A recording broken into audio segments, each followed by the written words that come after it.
In just 1 minute, let's learn important functions of Excel. Sorting. Sometimes when you want to just sort the data, let's say region-wise or year-wise, you simply have to select the region. Let's say if you want to sort the data region-wise, and select A to Z or Z to A.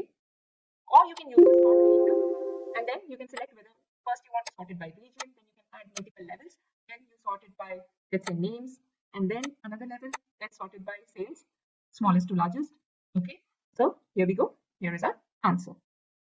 It has sorted region-wise, then name-wise, and then as per the sales. Subtotals. Now this is very important. If you want to find subtotals, let's say region-wise, okay, then first you need to sort your data region-wise. If you don't do that, and if you apply the sort, it will sort at each level. Okay, let's see what it will do. Select the data, Alt, D, B.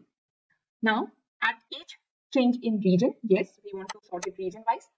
Then we want to sum, yes. And what do we want to sum? We want to sum sales as well as, let's say, we want to sum profit. Okay.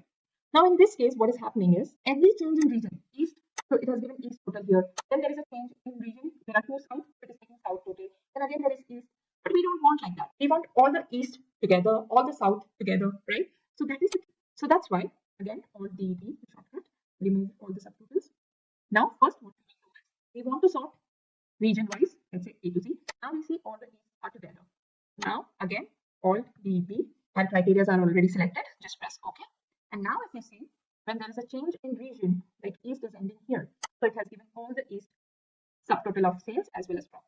Then north, then again, there will be subtotal of north, then south, all together, and then west and grand total.